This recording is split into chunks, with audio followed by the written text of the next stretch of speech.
너희는 이제 가만히 서서 여호와께서 너희 목전에서 행하시는 이 큰 일을 보라. 오늘은 밀 베는 때가 아니냐? 내가 여호와께 아뢰리니 여호와께서 우레와 비를 보내사 너희가 악을 구한 일 곧 여호와의 목전에서 범한 죄악이 큼을 너희에게 밝히 알게 하시리라. 이에 사무엘이 여호와께 아뢰매 여호와께서 그날에 우레와 비를 보내시니 모든 백성이 여호와와 사무엘을 크게 두려워하니라. 모든 백성이 사무엘에게 이르되 당신의 종들을 위하여 당신의 하나님 여호와께 기도하여 우리가 죽지 않게 하소서. 우리가 우리의 모든 죄에 왕을 구하는 악을 더하였나이다. 사무엘이 백성에게 이르되 두려워하지 말라. 너희가 과연 이 모든 악을 행하였으나 여호와를 따르는 데에서 돌아서지 말고 오직 너희의 마음을 다하여 여호와를 섬기라. 유익하게도 못하며 구원하지도 못하는 헛된 것을 따르지 말라. 그들은 헛되니라. 여호와께서는 너희를 자기 백성으로 삼으신 것을 기뻐하셨으므로 여호와께서는 그의 크신 이름을 위해서라도 자기 백성을 버리지 아니하실 것이요. 나는 너희를 위하여 기도하기를 쉬는 죄를 여호와 앞에 결단코 범하지 아니하고 선하고 의로운 길을 너희에게 가르칠 것인즉 너희는 여호와께서 너희를 위하여 행하신 그 큰 일을 생각하여 오직 그를 경외하며 너희의 마음을 다하여 진실이 섬기라. 만일 너희가 여전히 악을 행하면 너희와 너희 왕이 다 멸망하리라. 아멘. 이미 죄를 지었을 때 우리는 어떻게 하면 좋을까요? 보통 범죄자들은 그 죄를 덮기에 급급합니다. 혹은 핑계를 대거나 모른 척하거나 하지 않았다는 태도를 취하죠. 또는 적반하장이라고 하죠. 그래서 뭐 어쩌냐, 어쨌다는 거냐 이러면서 달려듭니다. 뻔뻔스러움입니다. 이스라엘 백성들은 여호와가 왕으로 다스림에도 인간 왕을 구하는 죄를 지었습니다. 사무엘이 그거 죄라고 잘못이라고 아니라고 해도 뻔뻔스럽게 우리도 왕이 필요하다라고 달라고 했습니다. 결국 하나님이 왕을 허락하시긴 하지만 그들에게 그 행위가 잘못되었음은 알려주길 원하셨습니다. 그러니까 요구에 허용은 하시지만 그것이 죄임을 알지 못하고 넘어간다면 그러면 앞으로도 같은 죄를 또 반복할 수 있기 때문에 그것이 죄라는 것을 깨닫게는 하기를 원하셨다는 거죠. 그래서 사무엘을 통하여 기적을 베풀어서 그들의 행위가 죄임을 드러내주고 확인시켜 주십니다. 때는 밀 베는 때라고 말을 하죠. 이때는 봄 추수하는 때로서 5월, 6월경인데 이스라엘 땅에는 건기 기간입니다. 건기엔 비가 오지 않는 게 정상이죠. 근데 하나님은 어떻게 하셨어요? 비가 오지 않는 그 건기 때에 비뿐만 아니라 천둥, 우레가 발하도록 그렇게 행하시지요. 그러자 이제서야 그 기적을 보고 백성들이 잘못을 인정합니다. 18, 19절을 제가 읽겠습니다. 이에 사무엘이 여호와께 아뢰매 여호와께서 그날에 우레와 비를 보내시니 모든 백성이 여호와와 사무엘을 크게 두려워하니라. 모든 백성이 사무엘에게 이르되 당신의 종들을 위하여 당신의 하나님 여호와께 기도하여 우리가 죽지 않게 하소서. 우리가 우리의 모든 죄에 왕을 구하는 악을 더하였나이다. 왕을 구하는 악을 더하였다. 백성들은 그것이 죄임을 이제서야 깨닫습니다. 그러니까 하나님 편에서 보면 그들이 죄를 깨닫도록 기적을 베풀어 주신 것이죠. 자, 이제 어떻게 하면 좋을까요? 죄를 짓고 그것이 죄임을 알았다면 이제 어떻게 하면 될까요? 앞에서 말씀드린 대로 서둘러 덮거나 이거 죄가 아니라고 우기는 것이 아니겠죠. 오늘 본문에서 사무엘은 그들에게 아직 기회가 있다라고 말을 합니다. 유익하게도 못하고 구원하게 하지도 못하는 헛된 것들을 따르지 말고 돌아서서 마음을 다해서 여호와께 돌아오면 된다고 말합니다. 그리고 이렇게 돌아올 수 있는 가장 큰 이유는 너희가 죄를 범했다고 해서 그것으로 하나님이 너희를 버린 것은 아니기 때문에 돌아올 수 있다고 말하죠. 여러분, 이 같은 모습은 우리 일상생활에서도 볼 수가 있죠. 아이들이 잘못을 했다고 해서 그것으로 부모가 자녀를 버리지는 않습니다. 그렇기 때문에 아이들은 죄를 졌다면, 잘못을 했다면 언제든지 돌아올 수 있는 근원적 기회가 그들에게 주어져 있죠. 비록 죄를 지어서 부모 마음을 아프게는 하지만 그것으로 끝이 아니라는 겁니다.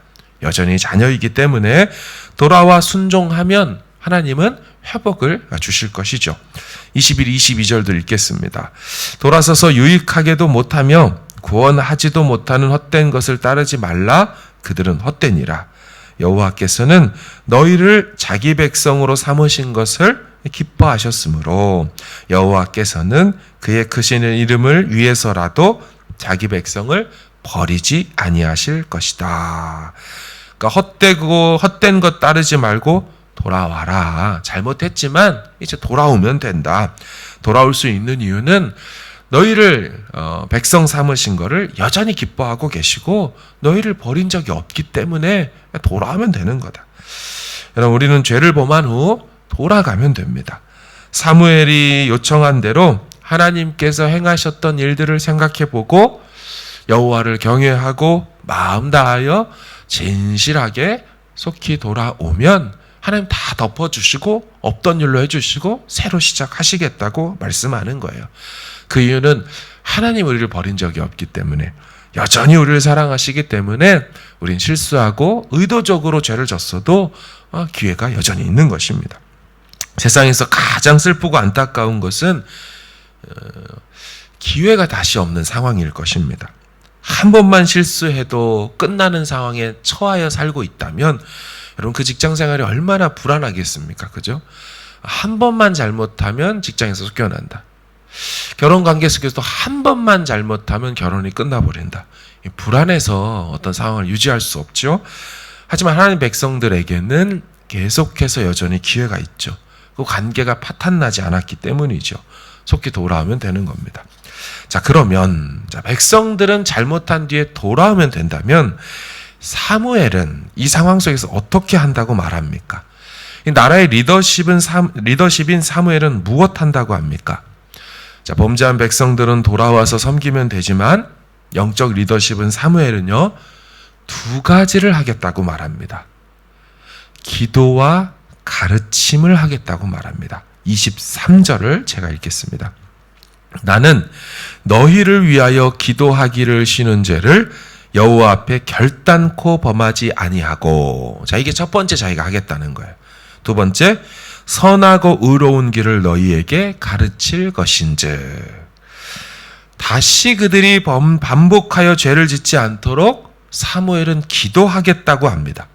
그리고 동시에 선하고 의로운 길이 무엇인지 가르쳐주는 일도 계속 병행하겠다고 합니다. 이 두 가지가 모두 필요한 것이죠. 기도를 하겠다라는 것은 주께서 일하고 도와달라고 요청하는 행위고요. 가르치겠다는 건 내 편에서 할 일을 또한 하겠다라는 겁니다. 하나님께 부탁도 하고 나도 내 일을 하겠다는 거죠.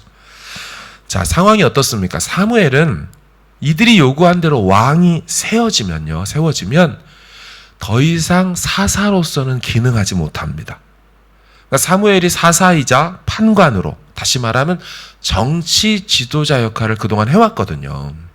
근데 왕을 달라고 하는 건 사사를 부정하겠다는 거거든요. 그래서 사무엘 입장에서 이들이 왕을 달랍니다. 그러니까 하나님 뭐라 그래요? 야, 너를 버린 거 아니야. 사사인 너를 거부한 게 아니고 나를 버린 거다. 이렇게 말해주잖아요. 자, 어쨌든 지금 상황은 더 이상 사사로서, 사무엘이 정치 지도자로서는 그들 앞에 서지 못하게 돼요. 그렇다고 해서 사무엘이 아무것도 안 하겠다는 게 아니죠. 자기는 기도를 계속하고 선하고 의로운 길을 계속 가르치겠다. 다시 말하면 종교 지도자로서의 역할은 계속하겠다라는 겁니다. 정치적 영향력은 왕에게 가지만. 여러분, 혹시 영혼을 맡으셨습니까? 적어도 부모님들이십니까? 그렇다면 돌봐야 할 대상이 죄를 범하였을 때 우리는 이 두 가지를 하셔야 합니다. 그 영혼을 위해서 기도하기를 계속하셔야 하고, 동시에 같은 죄를 반복하지 않도록 계속 가르쳐주는 일을 포기하면 안 됩니다. 기도를 통하여 하나님께서 그 영혼을 돌보아 주시기를 부탁드리면서도, 가르침을 통해 내 편에서도 하나님의 말씀을 인대로 인도해 주어야 하는 것이죠. 이스라엘 백성들은 왕을 구하는 잘못을 저질렀습니다. 정확히 말하면 지난 목요일에 나눈 것처럼 왕을 구하는 것 자체가 잘못된 것이 아니라 그랬죠. 신명기 17장에 있다 그랬어요. 하지만 왕을 구할 때 하나님을 버리기로 결정했다는 것이 잘못된 것이었어요. 하나님 없는 왕제도, 하나님 없는 모든 선택과 결정, 이거 다 죄라고 말했죠. 이에 하나님은 사무엘을 통하여 이것이 죄임을 건기에 비와 우레를 바라심으로 그들에게 깨닫게 해주셨어요. 하나님 포기하지 않았다는 거죠. 알려주고 하나님이 가르쳐주고 있는 거죠. 마치 사무엘이 계속 가르쳐주겠다라고 하는 것처럼 하나님도 그들을 계속 가르쳐주고 있어요. 가르쳐줄 때 백성의 상황이라면 돌아오면 됩니다. 아직 늦지 않았음을 깨닫고 지금이 가장 빠른 때임을 인정해서 속히 돌아오면 돼요. 다시 세상 섬기지 않고 여호와만 섬기겠다고 진실과 온 마음으로 돌아오면 돼요. 자녀이기 때문에 하나님 두 팔 벌리고 기다리고 있기 때문에 돌아오면 돼요. 그리고 리더십의 혹시 상황이시라면 두 가지를 하면 됩니다. 그들을 위해 기도해 주시고, 그리고 포기하지 말고 계속 가르쳐 주시면 됩니다. 어긋나지 않도록 계속해서 이 투 채널로 기도와 가르침을 계속하시는 거예요. 여러분, 이것이 사무엘에게 죽기까지의 사명이었습니다. 기도하고 가르치고, 가르치고 기도하고. 하나님께서 다시 받아주시기 때문에 돌아올 수 있으며, 우리를 위해 또 우리에게 맡겨주신 영혼들이 있기 때문에 우리는 계속 기도하고 가르치면 되는 것입니다. 우리의 모든 상황 가운데 백성이라면 백성으로서, 또 영적 지도자 역할이라면 그 모습으로서 오늘 한날을 또 이와 같이 신실하게 살아드리는 저와 여러분 되기를 주님의 이름으로 축원합니다. 아멘. 같이 한번 기도하길 원합니다.